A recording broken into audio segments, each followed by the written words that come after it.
Every year, Jewish families from around the world celebrate the deliverance of Israel from Egypt during the Passover feast.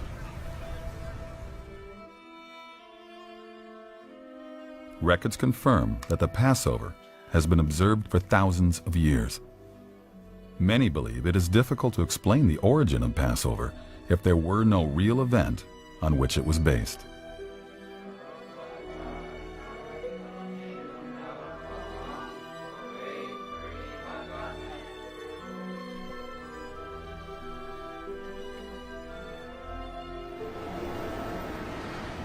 While in Jerusalem, Mahoney went to speak with Rabbi David Hartman, the founder of the Shalom Hartman Institute.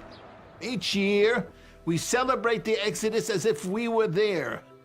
We were slaves to Pharaoh in Egypt, and we dramatically celebrate the Passover Seder as if we are participants. So there's always a renewal, always a giving a new spirit into the Passover Exodus story. Because in remembering the Exodus, we remember that in the dark conditions of history, God, the Lord, had in some way made possible through Moses our liberation. But what about those who think the Exodus never happened? Noted Israeli archaeologist Israel Finkelstein specializes in the ancient history of the land of Israel. In his influential book, The Bible Unearthed, he has argued that the Exodus did not happen in the manner described in the Bible. He proposes that it was based on vague memories of events written down for political motives centuries later. Do you believe in celebrating the Passover? Sure, celebrating the Passover, definitely. I think that I make a distinction in my private life, in my life as a scholar, in my life as part of a family. I make a very clear distinction between scholarship and tradition. When I sit to the Passover meal and we read the Haggadah with the family, that evening it's all history from A to Z. Perfect history. Because history is not only about, the time of Moses, let's say, okay? History is also about all those many generations of my forefathers who were sitting to the same table, in Passover at the same time and reciting the Haggadah. This is also history. And so, which means that I am part of something bigger, which goes on and on for many generations, and this is important for me. So, yes, the answer is that there is a clear distinction between the two. What do you say to people who are concerned with the idea that these stories didn't happen as they were written? I would tell them that this is not important. Whether the stories, whether things happened exactly in that way is not important. I think that it is more important to understand the meaning of Exodus, the moral of Exodus. Rabbi Wolpe has said that Professor Finkelstein's work has greatly influenced his thinking. The idea of the Exodus and the Revelation, however you configure it, is central to the Jewish tradition, but I think that doesn't mean that you have to believe that the Torah gives a historical account of it. I don't think the Torah is a book of facts. It's a book of meaning. However, John Bimson shared a very different view. History and theology are tightly intertwined in the Bible. If you took away the historical basis, then you really deprived it of a lot of its theological truth. So much of what the Old Testament says about the character of God and his purposes in calling Israel are intertwined with this story of this people coming out of Egypt and entering the Promised Land. So history and theology are tightly intertwined in the Bible. After more than a decade of searching, this is what it comes down to. Is the Bible's account true history, or is it simply the traditions of a devout people? If the judgment happened as described in the Bible, Egyptian society would have collapsed. Loss of their agriculture, loss of their firstborn sons, loss of their slave force, and the loss of their army. In fact, Moses recorded that Egypt was still suffering from defeat 40 years after the Exodus.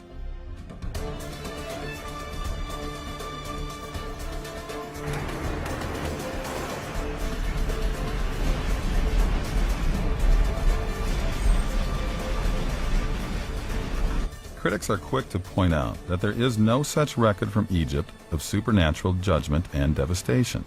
But others believe there is an Egyptian document that actually gives an eyewitness account of the plagues and chaos surrounding the Exodus.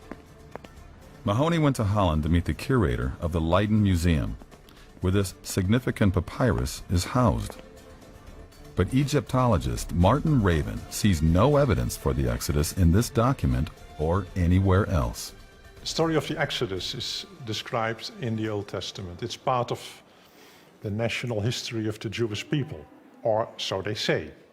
We have no independent evidence that this is a real historical event. We can believe it because we believe in the Bible. There are no Egyptian sources that describe it. There are no other documents, there are no archaeological sources that could prove this took place as a mass exodus.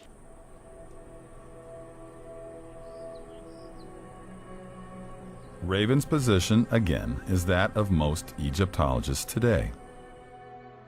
But there are some scholars who suggest that descriptions found in this Egyptian document bear a remarkable resemblance to the plagues of the Bible, only from an Egyptian point of view.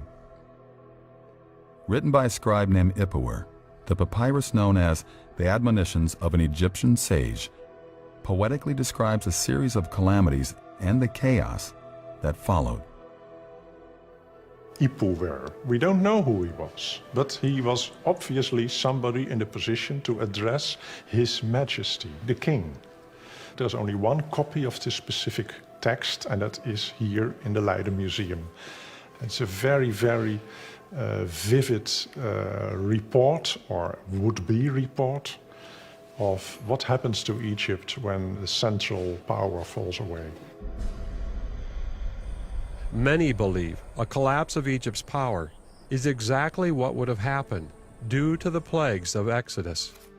And as I compared the book of Exodus to the writings of Ipuwer, I too was intrigued by the similarities. To convince Pharaoh, God says, take some water from the Nile and pour it on the ground, and as it hits the ground, it will turn into blood.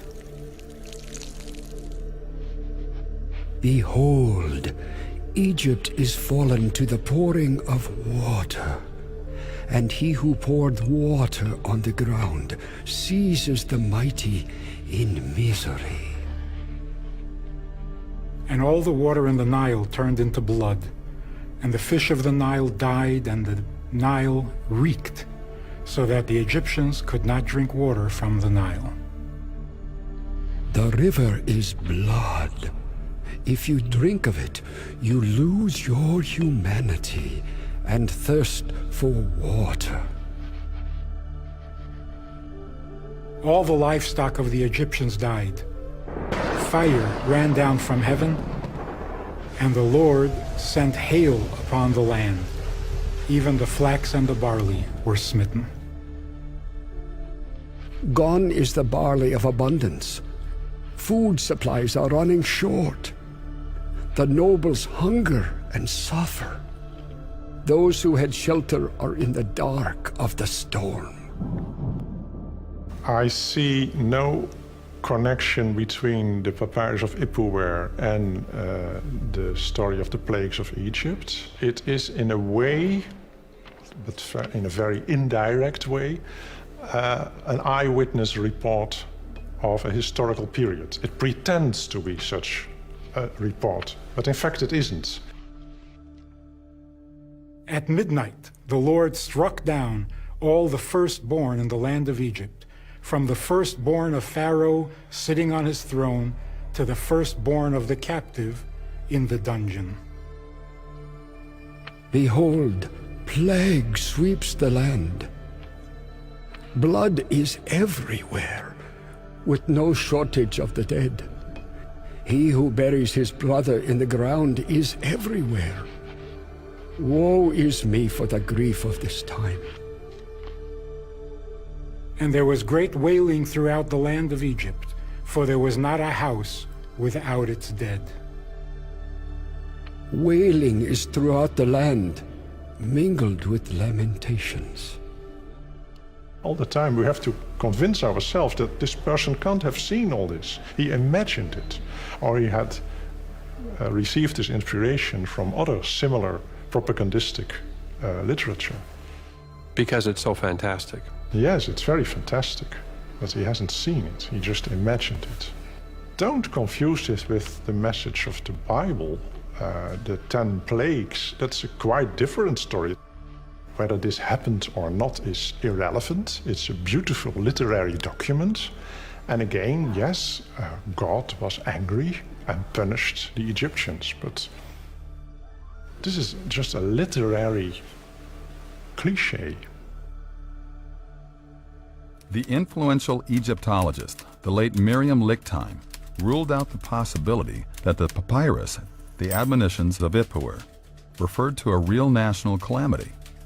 Agreeing with other scholars, she stated the following. The description of chaos in the admonitions is inherently contradictory, hence historically impossible. On the one hand, the land is said to suffer from total want. On the other hand, the poor are described as becoming rich, of wearing fine clothes, and generally of disposing of all that once belonged to their masters.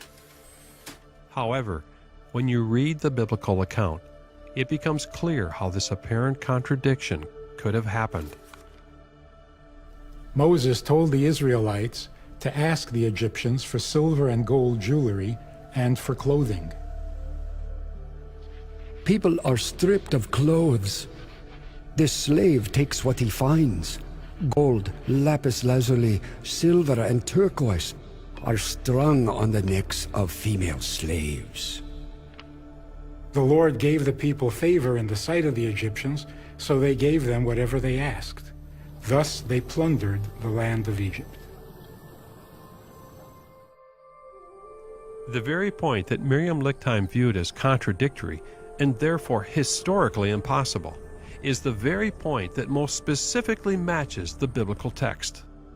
But Martin remains unconvinced. He revealed to me the main reason why. It's out of the question that it can refer to one and the same event. Conventional chronology has it that the Exodus took place somewhere during the Ramesside period in Egypt, maybe around 1200 BC. Whereas our papyrus, when you look at the grammar and the literary figures, etc., there's no question that it was composed in the Middle Kingdom, and that is 600, 700, 800 years earlier. But I realized that all the other evidence I had looked at was also converging in the Middle Kingdom, not the time of Ramesses. And was it just another coincidence that this document was originally composed in the only period when Egypt's delta was dominated by large numbers of Semites?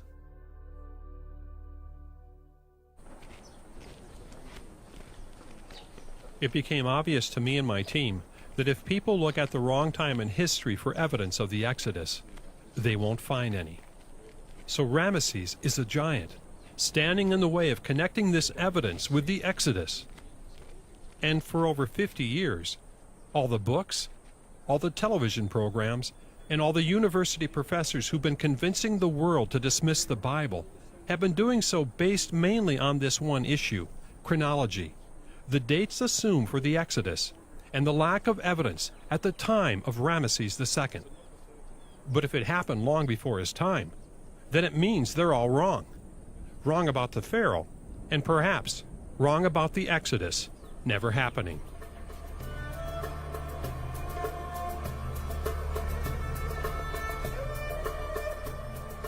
Roll took Mahoney to see the replica of a monument erected just a few years after Ramesses' death by his son Merenta. It's important because it shows that Ramesses could not be the Pharaoh of the Exodus, because in his time, Israel was already a nation, established in the land of Canaan. So this is the famous Merenta stela, or what we call the Israel stela.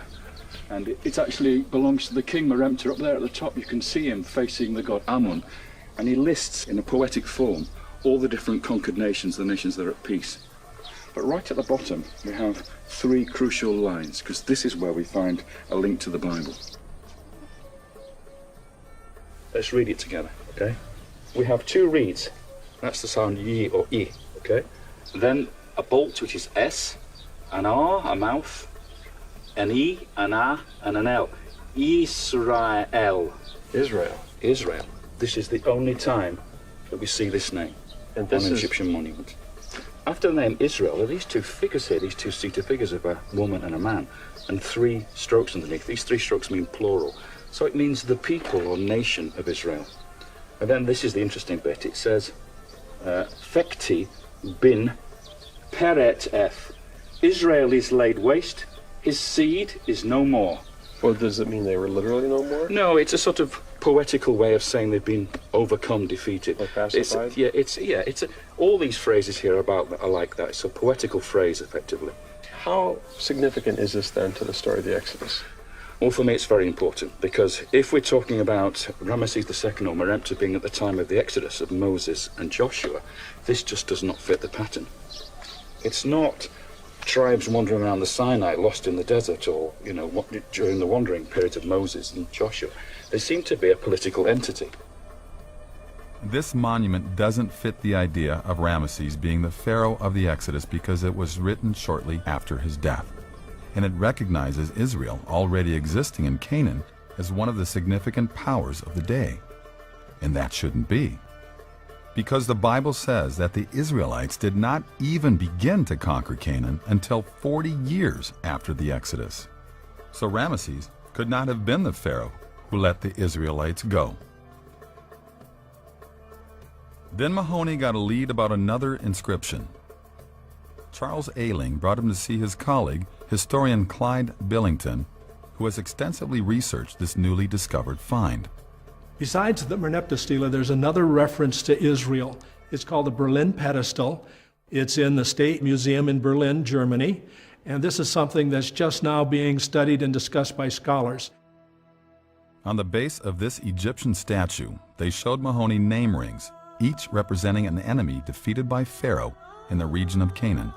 So would these have been captured people? Realize that pharaohs all the time exaggerate, to say the very least. So is he bragging? He's bragging. Okay. He's bragging. He's saying, I've conquered these people, I control these people. This is the one that's caused all of the excitement because you have, again, a bound enemy. So telling you that these people are enemies of the Egyptians. And the name down here, that while it's partially broken away, has been reconstructed, and it's the name Israel. And this dates to around 1360. This makes the late date of the Exodus an impossibility. This is 100 years earlier. This is very crucial evidence that we see here. This name ring demonstrates that Israel had already left Egypt and was in Canaan as Egypt's enemy a century before the Ramesses Exodus date. So obviously, Ramesses could not have been the pharaoh of the Exodus. As another test to see whether Ramesses really was the pharaoh of the Exodus, Mahoney would need to find out if there were any signs of major problems during this famous king's reign, such as a sudden collapse of power that would match the biblical judgment of Egypt. I don't see any evidence that during the reign of Ramses II there was a significant decline in the strength of the army, in the economic well-being of the country. I don't see anything in the succeeding reign of Merneptah either. So you're saying there's some type of stability that was formed? There was a great deal of stability during this period, had to have been for a lot of these things to have occurred. But there's more. It came to my attention that the Bible itself contains a passage that's been largely ignored. It gives a date for the Exodus hundreds of years before Pharaoh Ramesses ruled. Yet it clearly says it was 480 years from the building of Solomon's temple back to the time of the Exodus. Most scholars agree that King Solomon began his reign in 970 BC. So 480 years before this would place the Exodus around 1450 BC, 200 years before the Ramesses date. Yet the popular view continues to be that the Exodus occurred in the time of Ramesses. It's a date that is based on very flimsy indicators, But this is where the majority of scholars look, almost out of habit, really. Earlier periods have just dropped off their radar.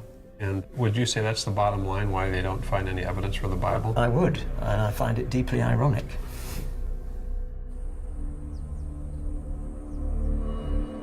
If I'm going where the evidence is strongest, then I've got to look beyond the Ramesses Exodus theory. And that's really encouraging, because it means that the events of the Exodus can be shifted 200 years earlier.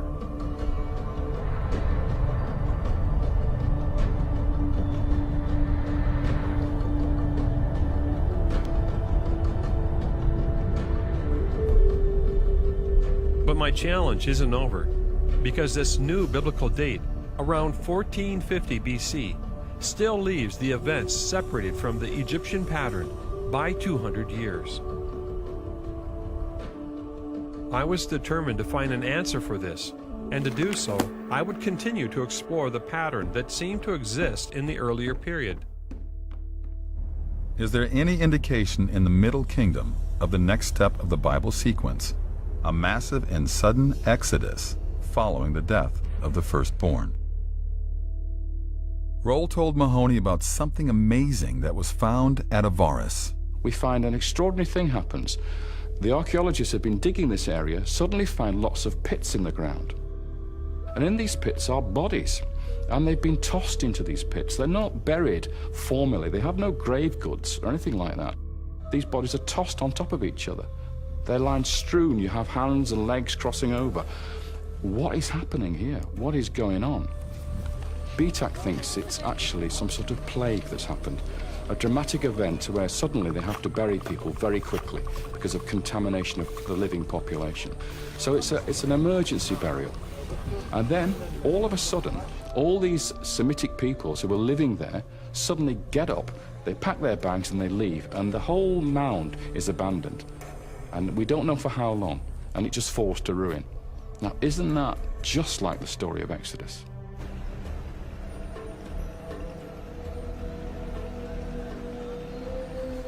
"120 miles to the south of Avaris, another similar abandonment was uncovered at the town of Cahoon. Excavators found a walled and guarded settlement, which supported a large Semitic population.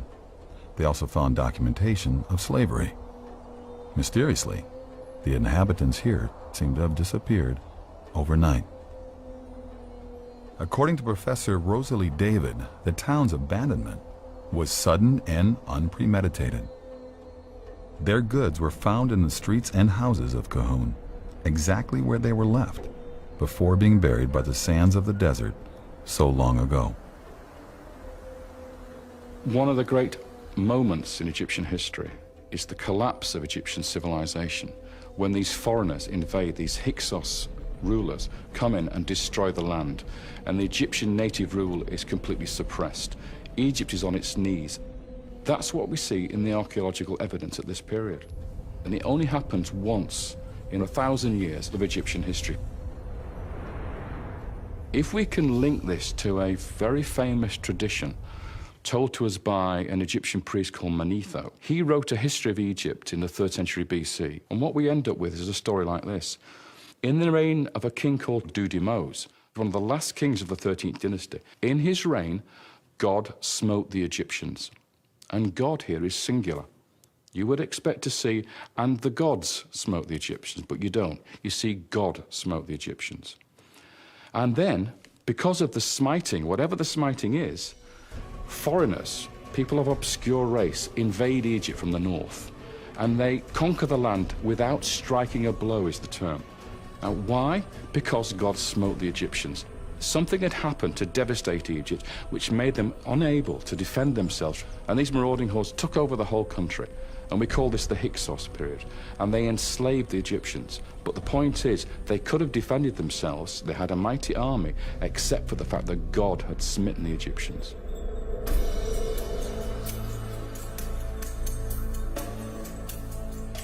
The earlier pattern of evidence for the Judgment and Exodus steps includes a Middle Kingdom papyrus that describes events remarkably similar to the biblical plagues, grave pits filled with bodies hastily buried, mass abandonment at Semitic sites in Egypt, an Egyptian source outside the Bible stating that a powerful God acted in Egypt's history, delivering a deadly blow which led to an invasion by foreigners. And all this coinciding with the only collapse of Egyptian society in 1,000 years. You look for a collapse in Egyptian civilization, and that's where you'll find Moses and the Exodus.